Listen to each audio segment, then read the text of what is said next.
नमस्कार, मी सागर जोशी. TV9 विशेष मध्ये आपलं स्वागत. महाविकास आघाडीने सत्ता स्थापन केल्यानंतर आता इतिहासात पहिल्यांदाच शिवसेना आणि राष्ट्रवादीच्या एका गटासोबत भाजप महायुतीतून लढणार आहे आणि त्यासाठीच काल वेगवेगळ्या जिल्ह्यामध्ये एकमेकांविरुद्ध लढलेले एकाच मंचावर आले आणि महायुतीमध्ये समन्वय साधणं हा या कार्यक्रमाचा मुख्य हेतू होता. मात्र समन्वयाऐवजी विधानांनीच हा कार्यक्रम चांगला चर्चेत राहिला. पाहूया त्याच संदर्भातला एक विशेष रिपोर्ट. आता आमच्या सोबत अजितदादा देखील आले आहेत. त्यामुळे आता एक असा त्रिशूळ आम्ही तयार केला आहे की जो त्रिशूळ विकासाचा त्रिशूळ आहे. तिघांची महायुती म्हणजे विकासाचा त्रिशूळ असल्याचा दावा असला तरी महायुतीतली नाराजी धुसफूसही आता बाहेर पडतेय. जळगाव, यवतमाळ, बीड, अमरावती, सांगली आणि सिंधुदुर्गात महायुतीच्या बैठका आणि कार्यक्रम झाले. मात्र या सर्व जागांवर आपापले दावे, कुणामुळे कोण सत्तेत असल्याची विधानं आणि एकमेकांबाबत व्यक्त केलेल्या शंकांनी हा कार्यक्रम चर्चेत राहिला. सुरुवात झाली बीडच्या सभेतून. धनंजय मुंडे, प्रीतम मुंडेंसह भाजप आणि महायुतीचे समर्थक उपस्थित होते. मंचावरच्या बॅनरवर तिन्ही नेत्यांचे फोटो, बाजूला तिन्ही पक्षांच्या आदर्शांचे फोटो होते. ते मात्र इथं दिवंगत गोपीनाथ मुंडे यांचा फोटोच नसल्यानं पहिला खटका उडाला. प्रीतम मुंडेंच्या समर्थकांनी गोंधळ घालायला सुरुवात केली आणि अखेरीस गोपीनाथ मुंडेंचा फोटो लावण्यात आला. उपस्थित आज आपल्या जिल्ह्याचे पालकमंत्री आमदार धनंजयजी मुंडे साहेब, त्याचबरोबरीने ज्यांचं नाव घ्यायचं राहील मी विसरले असं तुम्हाला वाटलं असेल, पण असं झालेलं नाहीये. ते माझे एक बंधू सुरेशजी नवले. तिनं माझं नाव प्रोटोकॉल प्रमाणे घेतलं, पण मी तिचं नाव प्रोटोकॉल प्रमाणे घेणार नाही. तुम्हाला बरं वाटावं म्हणून मी प्रोटोकॉल प्रमाणे नाव घेणार नाही, तर माझ्या हृदयाला बरं वाटावं म्हणून. बीड जिल्ह्यातलंच नाही तर महाराष्ट्राच्या राजकारणातली कुठलीही मोठी राजकीय घडामोड आज साहेब जाऊन 10 वर्ष झाले तरी सुद्धा पार पडत नाही. त्या मुंडे साहेबांचा प्रोटोकॉल मध्ये नाहीये फोटो, हे कारण खरंच मनाला पटणारं नाही. हा काही प्रशासकीय कार्यक्रम नव्हता की ज्याच्यावरती ठराविकच लोकांचे फोटो आले पाहिजेत. मित्रपक्ष संमेलन म्हणून मेळावा सुरू झाला खरा, मात्र आपण एकजूट आहोत हे सांगताना एकमेकांच्या भूमिकांवर शंका आणि टोले मारण्याची संधी कुणी सोडली नाही. आपण तिळगुळ आणलेलंच आहे, बाहेर हायच ठेवलंय. तोंड गोड करून जा आणि कृपा करून विधानसभेची निवडणूक होईपर्यंत गोड गोड बोला, नाही तर खासदारकी झाली आणि संपलं. कधी कधी नाही बोललेलं बरं असतं आणि कधी कधी बोलून मोकळं झालेलं बरं असतं.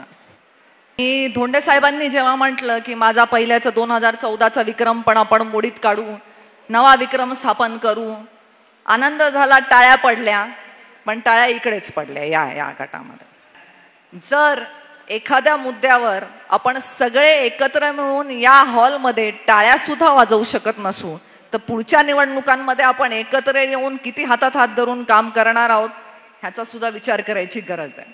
म्हणून मी म्हणते, मी थोडं बरं आणि थोडं खरं असं दोन्ही बोलणार आहे. तिकडे जळगावात गुलाबराव पाटलांनी आमच्यामुळे भाजपवाले सत्तेत आहेत असं सांगून टाकलं. 10 वाजता मेळावा होता, त्याला भाजपचे गिरीश महाजन 1 वाजता पोहोचले आणि शिंदेच्या इतर आमदारांनीही स्थानिक भाजपबद्दल तक्रारींचा पाढा वाचला. भाजपवाल्यांनी डायरेक्ट सरकारमध्ये घेतलं नाही, हे मात्र तुम्हाला आम्ही सत्तेत घेतलं, पण तुम्हाला बी आम्ही सत्तेत घेतलं. आम्ही 40 ठिकाणी पट्टी केली, तसं काय झालं असतं? तुम्ही तयार होते राष्ट्रवादी काँग्रेसचे, आम्हाला माहित होतं म्हणून तुम्ही आम्ही आवाजाचा अंदाज चेक केला. मार्केट कमिटीचं इलेक्शन मी भाजप सेनेच्या सगळे युतीचे उमेदवार घेतले. उमेदवारांना सुद्धा मी त्या काळामध्ये फोन केला. सगळ्यांनी मला सांगितलं की मी येतोय, मी तयारी केली आहे. मेळावे झाले, अचानक यांना काय झालं की डायरेक्ट फोनवर उचलले नाही, कार्यक्रमाला आले. बरं, मी तारीख घेऊन मी आमंत्रण दिलं होतं, आपली वेळ घेऊन तारीख घेऊन मी आमंत्रण दिलं. यवतमाळमध्ये मैं अपनी झांसी नहीं दूंगी म्हणत शिंदे गटाच्या भावना गवळींनी लोकसभेवर दावा कायम ठेवला. दुसरीकडे मोदी आपल्याला बहीण मानतात म्हणजे भाजपचे आमदार एरावार ही सोबत असतील असं खोचक विधान गवळींनी केलंय. त्यात अजित पवार गटाच्या इंद्रनील नाईक यांनीही यवतमाळमध्ये अप्रत्यक्षपणे दावा सांगितलाय. असं काही सांगण्याची मला या सभेमध्ये गरज नाही आहे किंवा मी बोलू पण नाही, पण जेव्हा विषय निघतो त्यावेळेला सांगा असं वाटतं की मेरी झांसी नाही दूंगी.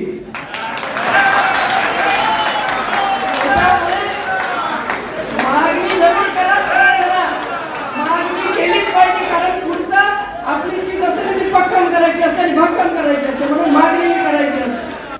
महाराष्ट्रातील 48 पैकी एक तरी लोकसभेची सीट बंजारा समाजाला देण्यात यायला पाहिजे. आणि आपल्या मतदारसंघाचा जर विचार केला तर जे पक्ष ठरवेल त्याचं काम आम्ही यापूर्वी केलेलं आहे, आताही करणार आहे आणि पुढेही करत राहील.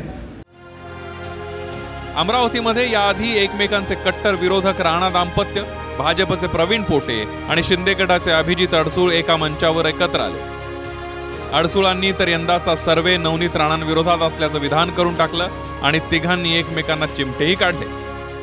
कारण मला जेव्हा मी मंत्री झालो तेव्हा मला देवेंद्रजी फडणवीस साहेबांनी मंत्री केलं होतं. मला तुम्ही बालकमंत्री जेव्हा म्हणता तेव्हा देवेंद्रजी फडणवीस साहेबाला बालकमंत्री म्हटलं का, हा माझ्यासमोर प्रश्नचिन्ह निर्माण होतं. आजचा जो महायुतीचा मेळावा झाला आपण सर्वांनी पाहिलं असेल की त्या ठिकाणी सर्व पक्षाच्या नेत्यांची नाराजी ही या ठिकाणच्या असलेल्या खासदार आणि त्यांचे जे मिस्टर आहेत रवीजी राणा यांच्या विरोधात आहे. वाट पाहू, वेटिंग करू, नाही झालं तर मग गेम करू. सांगलीमध्ये ज्यांचं राजकारण पवारांच्या राष्ट्रवादी विरोधात उभं राहिलं ते गोपीचंद पडळकर आणि सदाभाऊ खोत महायुतीच्या मंचावर एकत्र आले. तिकडे बीडमध्ये धनंजय मुंडेंनी विधानसभेत मैत्री निभवा म्हणून भाजपला आवाहन केलं, तर इकडे सांगलीमध्ये लोकसभेपर्यंत मैत्री आहे, पुढचं पुढं बघू असं विधान केलंय. आपण तिळगुळ आणलेलंच आहे, बाहेर हायच ठेवलंय. तोंड गोड करून जा आणि कृपा करून विधानसभेची निवडणूक होईपर्यंत गोड गोड बोला, नाही तर खासदारकी झाली आणि संपलं. तिळगुळ घ्या आणि गोड गोड बोला हा कार्यक्रम आज आपण आयोजित केलेला आहे. नुसतं गोडगोड नाही, कायमचंच, म्हणजे लोकसभेनंतरच बघू, पण लोकसभेपर्यंत एकदम करेक्ट राहावं लागणार आहे. महाविकास आघाडी सरकार विरोधात असताना सदाभाऊ खोतांनी एसटी, दूध, कांदा यासाठी आंदोलनं केली. सध्या त्यांचं सरकार असलं तरी एसटी विलिनीकरण आणि कांद्यावर ते बोललेले नाहीये. मात्र महाविकास आघाडीची सत्ता बदलानंतर सदाभाऊ खोतांना मंत्रिपदाची बक्षिसी मिळण्याची ही चर्चा होती, पण ती चर्चा फक्त चर्चाच राहिली. यावरून आम्ही फक्त लग्नातले बँडवाले आहोत का अशा शब्दात सदाभाऊ खोतांनी भाजपवर नाराजी व्यक्त केली आहे. मुंबईच्या मीटिंगमध्ये मी परवा म्हणलो, आम्हाला म्हणले आता तुम्ही कामाला लागा, कार्यक्रम राबवा, योजना सगळ्यांच्या पर्यंत पोहोचवा. मग मी विचारलं तुम्ही आम्हाला नेमकं समजलंय काय का, म्हणलं बेंडवाला समजलंय का की आता लग्नाचा सीझन आलाय, आता ताशा कुठं आहे बघा, पिपाणी कुठं आहे बघा, कोहर कुठं आहे बघा, म्हणजे आम्हाला वाजवायला बोलवत आहे का. तुम्ही आमचा अपमान करू नका, आम्ही लढणारी माणसं आहोत आणि मोदींच्या साठी देवेंद्रजींच्या साठी आम्ही लढायला तयार आहोत. महायुती म्हणून 3 पक्ष एकत्र आले. शिवसेना आणि राष्ट्रवादीतून अनेक मातबर चेहरे सत्तेत महायुतीच्या सूत्रानं बांधले गेलेले आहेत. मात्र गेली अनेक वर्ष मतदारसंघात ज्यांच्या विरोधात लढले त्यांनाच सोबत घेऊन महायुतीला लोकसभेचं लक्ष गाठायचं आहे. Bureau report, TV9 Marathi.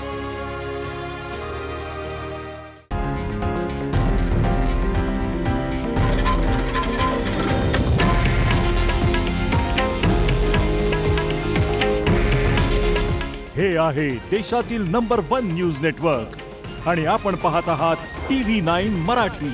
काळजी तुमची, हित महाराष्ट्राचं.